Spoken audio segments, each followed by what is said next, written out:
Bonsoir à tous qui êtes connectés ce soir avec moi. Donc voilà, heureuse de vous avoir avec moi, de vous accueillir chez moi. Voilà, ce soir j'ai à cœur de partager avec vous deux témoignages. Je vais vous parler de la manière dont Dieu, notre Seigneur Jésus, m'a délivré d'un viol certain, alors que j'avais à l'époque 18 ans. Je venais à peine d'être baptisée. Et donc voilà, donc bonsoir à tous, encore une fois de plus. Je vais prier avant ce témoignage parce que l'ennemi, quand on témoigne comme ça, là, il n'est pas content, mais nous, c'est pas notre affaire. Prions au nom de Jésus. Éternel Dieu Tout-Puissant, je te remets, Père Céleste, mon Dieu, mon roi, ce temps d'exhortation entre ta sainte main.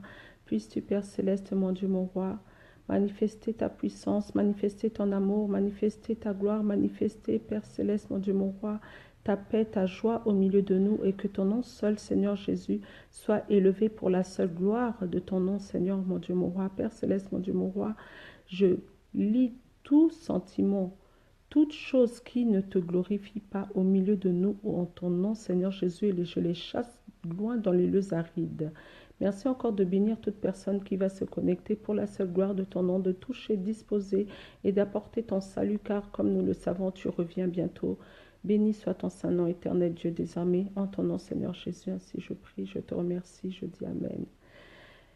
Donc voilà, je disais donc, un instant s'il vous plaît, je vais juste vérifier quelque chose, 2 secondes s'il vous plaît.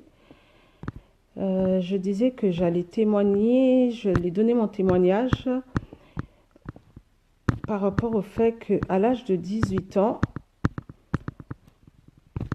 juste après mon baptême, je pense que c'était même pas 2 semaines ou 3 semaines après mon baptême, j'ai vécu l'extraordinaire avec notre Seigneur Jésus. J'ai vécu un miracle avec notre Seigneur Jésus, donc j'aurais vraiment, je souhaite partager cela pour que ceux qui perdent la foi, ceux qui disent que Dieu n'est pas là, que Dieu ne fait pas, Dieu ne pense pas à moi, vous saurez que Dieu, il agit en tout temps. Le fait qu'on respire, le soir qu'on soit encore en vie, c'est la preuve même de la présence de Dieu dans nos vies. Alléluia. N'attends pas d'avoir des millions, d'avoir une grande maison, d'avoir le mariage ou quoi que ce soit d'autre que tu attends pour croire que Dieu agit, que Dieu est avec toi. Donc voilà, comme je disais que j'allais commencer mon témoignage. Donc voilà, c'était en 1993. J'étais encore à l'époque au lycée. Je pense à ma dernière année de lycée, je préparais mon bac. Et par la grâce de Dieu, c'était aussi la même année où j'avais vraiment renouvelé mon alliance avec le Seigneur et que j'avais accepté de prendre le baptême. Et c'était, je pense, 3 semaines. C'était à peu près dans la même période. Là, c'était à la rentrée scolaire. 2, 3 semaines après, j'étais chez moi et je m'apprêtais. En fait, c'était un week-end et j'avais pour habitude que chaque week-end, j'avais pour habitude d'aller visiter une de mes cousines qui habitait dans le 95, sachant que moi à l'époque, j'habitais dans le 92, là où j'ai grandi, plus précisément à Suresnes. Donc voilà. Et donc je disais, je me préparais à aller visiter ma cousine dans le 95. Et pendant que je me préparais, j'ai fait mon sac, etc. Mais en faisant mon sac, j'avais oublié une chose très très très précieuse qui était ma Bible. Ma Bible. Je l'avais oubliée, donc je sors de la maison, j'appuie sur l'ascenseur, j'attends l'ascenseur. Et là, j'entends une voix qui me dit, Cécile, retourne chez toi prendre ta Bible. Et comme moi j'aime bien communiquer comme ça avec le Seigneur, le Saint-Esprit, je dis mais non, je suis en retard déjà, je vais rater mon train, comment ça je vais aller prendre ma Bible, j'ai ça à la maison, c'est pas grave. Et la voix insiste, va chercher ta Bible. Après je dis oh mon Dieu, mais non, mais il faut pas insister comme ça. Moi, c'est une habitude depuis toute petite que j'ai cultivée, c'est de parler comme ça à Dieu, hein, comme s'il était proche de moi. Donc je lui dis non, non, non, mon Dieu, je suis pressée. Et la voix insiste, va chercher ta Bible. Et là, l'ascenseur arrive, donc j'avais le choix entre rentrer dans l'ascenseur et faire demi-tour, rentrer à la maison, chercher ma Bible. Du coup, par la grâce de Dieu, j'obtempère, je fais demi-tour, je vais chercher ma Bible, je me dis, bon, ça va, ça me coûte rien, jamais dans mon sac. C'est vrai que mon beau-frère, il était assez à cheval. Chaque dimanche, il nous réveillait à 6 heures du matin. Pourtant, lui, c'était un fêtard comme pas possible. C'était le meilleur ami, imaginez-vous, le meilleur ami de Papa Wemba. Donc, tous les samedis soirs, il était à un concert de Papa Wemba où il était en train de, bon, festoyer quelque part. Et donc, moi, je me dis, bon, le connaissant, même si lui, il ne va pas à l'église, mais tous les dimanches, cet homme-là, que Dieu le bénisse, hein, c'est mon beau-frère, le mari de ma cousine, tous les dimanches, il nous réveillait pour aller à l'église. Et donc, sachant cela, je fais demi-tour, je vais chercher ma Bible, je mets ma Bible dans mon sac et je repars. J'arrive du coup à la Défense où je devais prendre le RER pour atteindre ma destination. Et je me dis, ben non, c'est vrai que j'ai mes neveux, etc. Je ne peux pas venir les mains vides comme ça. Bon, j'ai un peu d'argent sur moi. Donc, je vais passer à Auchan parce qu'il y avait c'était un grand centre commercial. Enfin, c'est toujours un grand centre commercial. Donc, je me dis, je m'arrête à la Défense. Je passe à Auchan pour chercher des gâteaux, des bonbons pour mes petits-neveux. Et donc, je fais demi-tour, je pars vers Auchan, j'arrive devant Auchan, et c'était un samedi après-midi, il y avait du monde, mais du monde à craquer, c'était plein à craquer, donc on se bousculait, on n'avait même pas de la place pour passer, bon, vous connaissez comment c'est un samedi après-midi à la Défense, au centre commercial, donc j'arrive devant Auchan, et là, il y a un jeune homme, je pense, oui, un homme, qui m'arrête. Et cet homme était grand, costaud, très noir, très très très foncé. Et il me tient par le poignet et me dit, s'il te plaît, j'ai besoin d'une cigarette. Et je le regarde, je lui dis, ah mais là, moi, je suis désolée, je ne fume pas. Et il me dit, oui, mais ça, c'est pas mon problème, je veux une cigarette tout de suite, donc donne-moi une cigarette. Et là, je regarde autour de moi. Bon, bah, j'ai pas trop le choix. Il me tient par le bras. Il est costaud, etc. Et je savais à peu près d'où venait, parce qu'à l'époque, il y avait une bande qui siégeait là, qui régnait à la Défense, que la plupart de ceux de ma génération doivent connaître, qu'on appelait les BD, hein, donc Black Dragon. Ils étaient là pour chasser les jeunes filles. Et, bon, moi, j'en connaissais certains parce que c'était vraiment notre terrain de jeu, notre terrain de... j'habitais à 5-10 minutes de là. Donc, voilà, on allait faire du shopping avec des copines. Donc, la défense, je connaissais par cœur. Et donc, mais celui-là plus particulièrement parce que je connaissais la plupart des BD à l'époque parce que j'avais des cousins qui en faisaient partie. Mais lui, je ne le connaissais pas. Et donc, je me dis, bon, connaissant à peu près leur état d'esprit, je me dis, bon, il faut que je demande à quelqu'un, je demande à une tierce personne une cigarette, excusez-moi, vous n'avez pas une cigarette, donc la personne me donne, et je lui donne, je lui dis, ça y est, tu as ta cigarette, c'est bon. Après, il me dit, non, non, non, non, c'est pas bon, j'ai autre chose là, tu m'accompagnes. Et si tu cries, tu fais un geste, je te plante tout de suite, j'ai un couteau avec moi. Et au même moment qu'il me disait ça, il y avait deux policiers qui passaient juste à côté de moi. Et j'ai réfléchi. Je crie. Bonjour, bonjour à tous la famille. Excusez-moi, je m'arrête pour vous saluer parce que je vois beaucoup de commentaires. Bonsoir, ma sœur Rachel. Bonsoir, maman Juliette, je t'aime. Bonsoir, ma sœur Aline Paradis, sois bénie. Bonsoir à tous. Voilà. Voilà, donc je regarde à côté de moi, je vois deux policiers qui passent. Je me dis, j'ai le temps de crier, mais le temps qu'ils m'entendent avec tout le bruit qu'il y avait, je me suis dit, si je crie et le temps qu'ils réagissent, il va me planter. Et non, donc je ferais mieux de le suivre. Allô, ma sœur Aline, sois bénie. Et donc je suis ce jeune homme qui m'empoigne, hein. Vraiment, il m'empoignait, il était très costaud. J'avais vraiment mal au bras. Et du coup, il m'emmène vers une porte et c'était écrit sens interdit. Donc, c'était des portes qui étaient interdites au public. Mais lui, il a ouvert cette porte. Il me fait entrer dans cette porte. Je rentre, je le suis puisque je n'avais pas le choix. Et là, il y avait deux autres jeunes hommes qui étaient là et assis. Et ils étaient en train de fumer. Bon, je pense bien qu'ils devaient fumer. Vous pensez bien, c'était pas de la cigarette. Et il parle avec eux, il me dit, attends là, il va aller voir, il parle avec eux. Et il prend quelque chose auprès d'un des jeunes hommes. Et à l'époque, naïf que j'étais, je vous assure que j'étais vraiment très naïf, j'ai pensé qu'il lui avait donné un chewing-gum. Et je me dis, mais pourquoi il prend un chewing-gum? Mais vous pensez bien que c'était pas un chewing-gum qu'il prenait, c'était un préservatif. Mais comme j'en avais jamais vu, etc., imagine, bon, mettez-vous un peu à ma place. Moi, je me suis dit, il prend un chewing-gum. D'accord?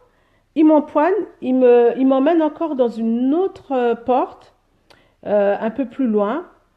Et cette porte-là, il y avait pas d'issue. C'était vraiment un long couloir. Il n'y avait rien. C'est juste un long couloir. Tout noir. Il a allumé la lumière. Et là, je me suis posé la question. Je crie. Je fais comment? Je crie, je jure. Et si je crie, j'aurais pas affaire à une seule personne, mais j'aurais affaire à trois personnes parce que ses amis risquent de venir le rejoindre. Donc, je suis paniquée, mais alors le niveau de panique, vous pouvez même pas imaginer. Mes jambes tremblais, je pleurais, j'étais là et il commence à s'agacer parce que bon après j'ai tout de suite compris ce qu'il voulait me faire. Il me dit, il commence à me brutaliser. Obtempère, si tu continues de pleurer comme ça, je vais te frapper. Il commence à me donner des coups, à se montrer de plus en plus violent envers moi. Et je l'ai vu en train d'enlever sa ceinture, oui, sa ceinture. Et là, je commençais à me dire, mais c'est pas possible. Ça fait à peine 2 semaines que je viens de prendre mon baptême. Mon Dieu, c'est comme ça que tu vas me récompenser. Je t'ai accepté dans ma vie et c'est comme ça que moi, Cécile, j'ai attendu 18 ans. Je me suis dit, je vais pas faire de bêtises. Je vais garder ma virginité et c'est comme ça que je vais me faire dévierger en me faisant violer, mon Dieu. Mais j'étais paniquée.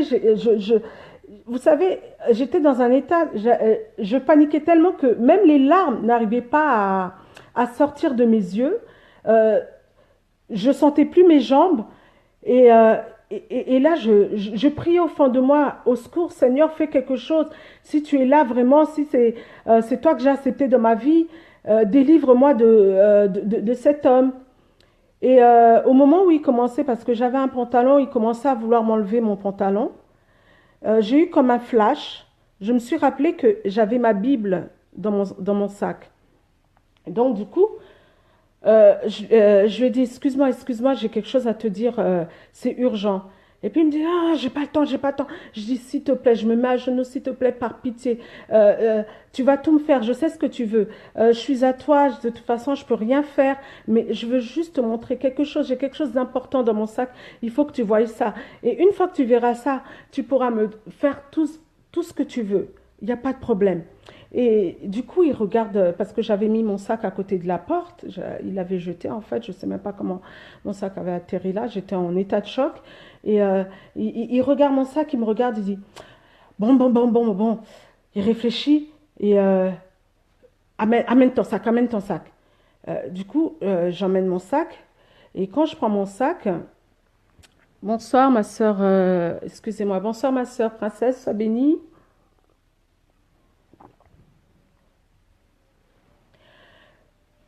Et là, je prends mon sac, je sors ma Bible. Je lui dis, excuse-moi, vraiment, tu sais, quand tu m'as...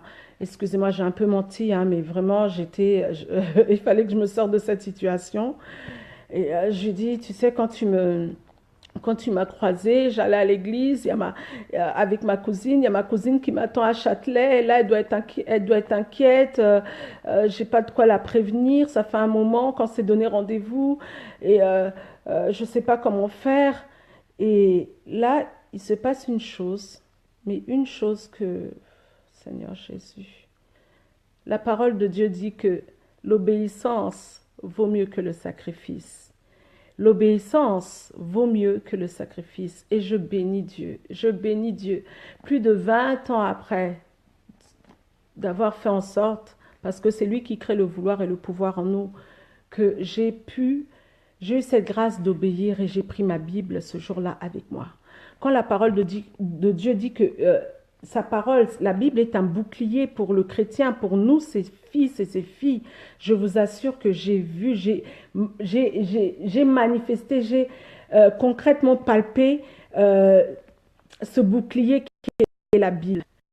Je lui ai tendu ma Bible, je lui ai dit, tu vois, j'allais à l'église. J'ai un peu menti. Je sais que Dieu m'a pardonné parce que c'est pas moi qui ai menti, c'est la peur de me faire violer. Et je voulais à tout prix me sortir de cette situation. Donc, il prend ma Bible comme ça, il ouvre, hein, il ouvre. Il commence à la feuilleter. Et en même temps qu'il feuillote la Bible, il me regarde, il feuillote, il me regarde. Et il s'est passé quelque chose d'extraordinaire. C'est comme si cet homme était en train de parler à quelqu'un. Donc il commence à me dire, il dit comme ça, en fait, il se parlait à lui-même. Et il parlait à quelqu'un, il disait, mais, ah, ah oui, mais elle là, c'est une enfant de Dieu. Ah, c'est ton enfant. Ah, je ne peux pas toucher ton enfant. Ah, mais non, oui, je ne peux pas toucher l'enfant de Dieu. Ah, d'accord, c'est ton enfant. Et il parlait comme ça, il feuilletait la Bible, il parlait avec lui-même. Il dit, ah, tu es un enfant de Dieu. Euh, mais il fallait me dire depuis, tu es un enfant de Dieu. Tiens, prends ta Bible. Je vous assure, mes sœurs. Oh Seigneur, rien quand je pense à ce témoignage, je dis, mon Dieu, le jour où tu sens que je suis prête à te renier là, prends ma vie, prends-moi à tes côtés. Parce que là, j'étais à deux doigts. Vous savez, les Black Dragons, pour ceux qui connaissaient cette bande, les BD, le viol, c'était au quotidien. Ils ont violé dans mon entourage des copines à moi que je connaissais. Il y avait plein d'histoires de viol. J'avais entendu parler de viol, mais le fait de vivre cela, c'est... euh, je ne peux pas... mentalement, c'est quelque chose qui anéantit, qui brise l'âme. Ça met l'âme en pièces. Moi, je me suis pas violée, je me suis pas fait violer par la grâce de Dieu. C'était une tentative de viol. Mais je vous assure, quand cette personne, que Dieu le bénisse là où il est, je prie pour qu'il ait reçu le Seigneur Jésus, m'a tendu ma Bible et il me dit, il fallait me dire que tu es une enfant de Dieu. Vraiment, je suis désolée. Et il commençait à s'excuser. Il commençait à s'excuser. Quelqu'un qui était prêt à me violer commençait à s'excuser. Il me tend ma Bible, il me dit, écoute, tu habites où Et au même moment qu'on parlait, je ne sais pas comment, jusqu'à aujourd'hui, je ne peux même pas vous dire parce que j'étais dans un état, on s'est retrouvé au même endroit où il m'a abordé.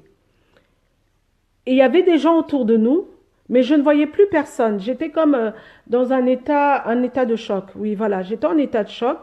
Donc, euh, moi, la seule pensée que j'avais, c'était partir loin de cet endroit. Loin, loin, loin, loin, loin, loin, loin, courir. Et quand il me tendait ma Bible, et on était vraiment retourné au point de départ, il me dit, bah, écoute, est-ce que je peux avoir ton numéro? Est-ce qu'on peut se voir? Je dis, oui, il n'y a pas de problème. Dans tout ce qu'il me disait, moi, je disais, oui, il n'y a pas de problème. Écoute, bon, bah, prends, bon, à l'époque, on n'avait pas de portable. Oui, je connais un tel. Ah, tu connais un tel? Ah oui, c'est mon cousin. Ah oui, oui, oui. Parce que je disais, bon, plus je lui dirais que je connais des gens peut-être de son entourage, il va me laisser partir rapidement. Et du coup, il me laisse partir. Et là, du moment où il m'a laissé partir et du moment où je me suis retrouvée chez ma cousine dans le 95, je peux vous dire que je n'ai plus de souvenirs. Je ne sais pas comment j'ai eu le courage de prendre le train, je n'ai plus de souvenirs. Le seul souvenir que je garde de cette histoire, c'est notre rencontre, le moment où il a tenté de me violer et le moment où il m'a donné ma Bible, il m'a laissé partir. Et c'est même pour vous dire que apparemment j'ai ma meilleure amie, Salia, que Dieu la bénisse. Elle m'avait vue après, mais elle m'a dit qu'elle m'a vu, qu'elle m'a parlé, que je n'ai pas su lui répondre, que je n'ai pas répondu, que je l'ai regardé comme ça. Et je suis partie, je l'ai ignorée. Et je n'ai même pas le souvenir que je l'ai vue elle, que j'ai parlé avec elle. Non, elle m'a dit, mais bon, en cours, hein, quand on s'est retrouvés au lycée, elle m'a dit, mais Cécile, c'est vraiment pour... je donne ce témoignage aujourd'hui parce que beaucoup d'entre nous sont en train de perdre la foi. Beaucoup d'entre nous sont en train de se dire que Dieu n'agit pas, que Dieu ne fait pas. Beaucoup d'entre nous négligent la Bible. Beaucoup d'entre nous vont à l'église sans leur Bible. Beaucoup d'entre nous sortent même ou voyagent sans leur Bible. C'est bien, c'est vrai, on a maintenant la facilité d'avoir la Bible via nos portables, via nos téléphones, mais je nous en prie, rien ne remplace cela. Rien, rien, rien. Cette Bible m'a sauvée du viol. Si je l'avais pas eu, pas obtempéré ce jour-là, si je n'avais pas fait demi-tour pour aller chercher ma Bible, j'aurais été violée. Vierge que j'étais. Vous vous rendez compte? Oh Seigneur, rien qu'à y penser, ça me... Donc vraiment, je nous encourage. Prenez vos Bibles pour aller à l'église, pour voyager. C'est vrai que c'est lourd, que c'est pas commode dans un sac ou quoi que ce soit, mais on ne sait jamais. On ne sait jamais. La Bible, c'est notre armure. C'est notre armure. Ayons l'habitude de l'avoir avec nous, de le garder avec nous et surtout de l'ouvrir, de méditer et d'être en communion, communication en permanence avec son Excellence, le Saint-Esprit. L'écoute, développer l'écoute, hein, parce que des fois, on ne développe pas assez l'écoute et l'intimité avec le Saint-Esprit. Le Saint-Esprit, il est là, il est réel, il est véritable, hein. Il est vraiment là pour nous aider. Prenons l'habitude de le consulter pour la moindre des choses. Donc voilà, ça c'était un des premiers témoignages que j'ai voulu raconter parce que quand Dieu fait des grandes choses dans nos vies, c'est pas pour qu'on les garde et qu'on les mette au placard, c'est vraiment pour qu'on puisse s'édifier les uns les autres. Et j'avais un autre témoignage que un prophète originaire du Ghana nous avait raconté un jour. C'était une jeune femme qui était ghanéenne, hein, qui était dans son pays. Cette femme était une femme très, très, très, très, très belle. Et elle avait une particularité, c'est qu'elle sortait avec, à l'époque, le premier ministre du Ghana. Donc, vous pensez bien, avec être la maîtresse du Premier ministre, ça donnait beaucoup d'avantages. Donc, l'argent, l'aisance, le confort, etc. Et donc, elle avait tout. Et cet homme, comme il aimait beaucoup aussi cette jeune femme, il lui avait acheté une belle maison dans un quartier résidentiel là-bas. Donc, elle avait un chauffeur, elle avait la grande vie, entre guillemets. Je dis bien entre guillemets. Donc, un jour, elle parlait avec une amie qui était chrétienne. Et cette amie lui dit, écoute, il y a un homme de Dieu qui va venir dans notre ville. Il va tenir un séminaire. Donc, j'aurais souhaité que tu viennes avec moi ce jour-là. Et cette jeune fille, vu qu'elle menait une vie qui n'était pas conforme à la parole de Dieu, selon la volonté de Dieu, elle a rechigné un peu en disant non, oh, vous, vos histoires d'église, de Dieu, etc. Non, non, non, moi, ça, c'est pas pour moi. Moi, je suis bien, ça, c'est pour les pauvres, c'est pour ceux qui se cherchent, etc. Donc, mais la sœur, là, quand même, un peu, Titi, écoute, c'est pas seulement que des gens qui sont pauvres qui y vont, il y a aussi des gens bien, etc. Viens, écoute, on ne sait jamais. Donc, grâce à Dieu, le jour du séminaire, excusez-moi, le jour du séminaire, cette jeune femme est partie au séminaire. Elle y va. Et quand elle rentre, elle s'assoit comme tout le monde. Et dès que l'homme de Dieu a commencé à parler, il a commencé à décortiquer la vie de la sœur, jusqu'à donner son prénom. Donc, je parle de la sœur parce que bon, on connaîtra la suite. La jeune femme a été décontenancée. Elle s'est dit, mais c'est pas possible. Comment cet homme, je le connais pas, il connaît ma vie, il parle de moi. Il a dit même mon nom que, vous savez, des fois, les anglophones, ils ont des noms native name. Donc, il a appelé par sa native name, c'est-à-dire que ses proches connaissaient ce prénom. Donc, elle s'est dit non. Et là, l'homme de Dieu lui a demandé de donner sa vie au Seigneur Jésus. Et elle a été touchée par la grâce, elle est venue devant, elle a reçu le Seigneur Jésus. L'homme de Dieu a prié pour cette jeune sœur, qui est devenue une sœur, bien sûr, cette jeune femme qui a reçu le Seigneur, donc qui est devenue une sœur. Et là, elle est sortie de là, mais vraiment avec une paix, une joie. Elle a commencé à louer l'Éternel et à chercher vraiment à se rapprocher de Dieu. Donc, elle a commencé à aller à l'église. Et son pasteur, quand elle a aussi eu un pasteur, quand elle a commencé à raconter sa vie, qui elle était, le pasteur lui a dit non, la vie que tu mènes n'est pas la volonté, c'est pas dans la volonté de Dieu. Cet homme d'une n'est pas ton mari, c'est le mari de quelqu'un d'autre. Et de deux, cet homme est dans l'adultère à cause de toi. Et en plus, toi, tu es dans la fornication. Donc là, c'est vraiment, il faut que tu arrêtes cette relation. Il faut que tu stoppes. Et cette jeune femme, cette sœur, elle s'est dit, mais que je stoppe. Elle est rentrée chez elle, elle a commencé à réfléchir. Et tellement qu'elle avait vraiment reçu le Seigneur sincèrement, elle s'est dit, mais si c'est vraiment la volonté de Dieu, pourquoi je vais m'inquiéter? Parce que lisez aussi la Bible, elle est tombée sur le passage où il dit que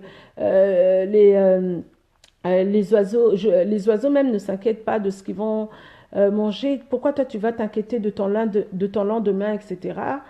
Dans Matthieu 6 ou 7. Et donc, elle se dit, bon, d'accord, je vais obtempérer, je vais dire à mon amant là que c'est fini. Donc, elle a eu un rendez-vous avec son amant pour lui dire que c'est terminé. Donc, elle va à son bureau. Bon, lui, il la reçoit comme sa darling. Elle lui dit, non, écoute, moi, je viens te dire que I'm born again, je suis une nouvelle, j'ai reçu le Seigneur Jésus. Donc là, c'est pas la peine, on peut plus continuer. Ma relation entre toi et moi, c'est terminé. Et cet homme, il a commencé par rigoler, il a cru à une blague. Il s'est dit, comment ça terminé? Elle dit, oui, je veux que tu retournes à ta femme, moi je vais faire ma vie, etc. Et donc, c'est terminé, il ne faut plus m'appeler, je vais te rendre tout ce que tu m'as offert, si tu as besoin de tout reprendre, tu peux tout reprendre, etc. Donc, le ministre en question, il rigole, il n'apprenait pas au sérieux, il se disait non, non, non, parce que bon, il savait comment il l'avait gâté, comment il l'avait mis à l'aise et d'où il avait retiré. Donc, il n'y croyait toujours pas. Donc, notre sœur rentre chez elle. Et là, le ministre va voir le président. Il lui dit, mais je comprends pas, ma copine là, un tel, regarde ce qu'elle me dit. Elle me dit qu'elle ne veut plus de moi, que c'est terminé, etc. Mais je pense que elle a besoin peut-être un peu plus d'argent, donc je vais lui proposer un peu plus d'argent, etc. Et on verra. Et là, qu'est-ce qui se passe? Il appelle, il lui dit, écoute, moi, si tu veux, je pense que c'est un moyen pour toi de me demander un peu plus d'argent.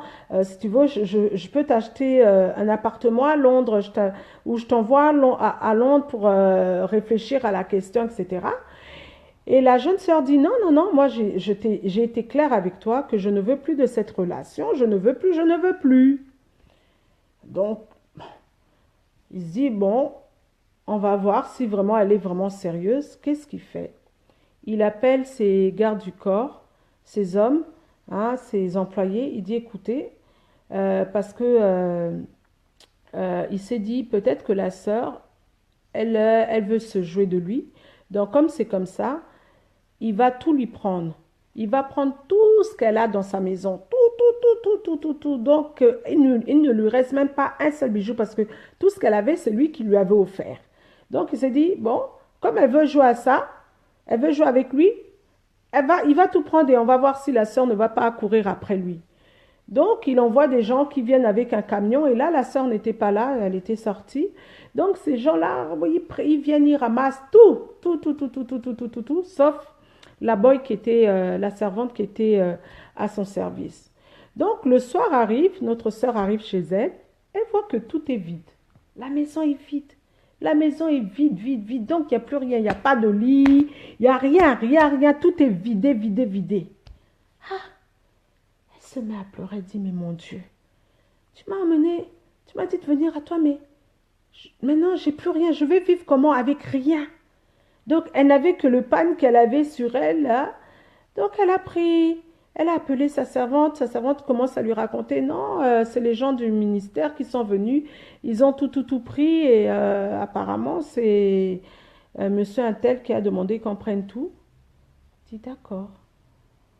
Elle commence à prier, elle prie. Elle prend son pan qui était... non, c'était pas son pan, c'est le pan de la de sa boy qui était là. Elle lui a dit, bon, on va mettre le pan, on va dormir dessus et on verra demain, on va réfléchir comment on va faire pour s'en sortir. Et je vous assure que, regardez ce qui s'est passé. La même nuit, il y a eu un coup d'État. Et le coup d'État qui s'est fait dans le pays, quand il y a un coup d'État, on tue toute personne qui était proche, qui était au gouvernement, et ainsi que les proches. Donc, il s'est passé que des indiques ont indiqué aux putschistes, là, les militaires qui faisaient le coup d'État à l'époque, où se trouvait telle personne qui était très proche, qui ont bénéficié des largesses du gouvernement. Et elle faisait partie de la liste, hein, des gens. Donc, du coup, on a envoyé les militaires aussi chez elle pour l'assassiner. Et quand les militaires sont arrivés, ils arrivent chez elle avec fusil, etc. Elle était là avec sa boy par terre. Et les militaires rentrent dans la maison et voient qu'il n'y a aucune forme ou signe de richesse. Donc ils se disent, ils lui demandent, on est venu chercher un tel. Et elle a compris, quand elle a vu des militaires, elle s'est dit, ah non, je ne dois pas donner mon identité comme ça, sinon je ne sais pas où est-ce qu'ils vont m'emmener. Et après, par la grâce de Dieu, elle leur a dit, mais la personne que vous cherchez n'habite pas ici. Vous croyez qu'une telle personne peut habiter dans une maison vide comme ça? Regardez.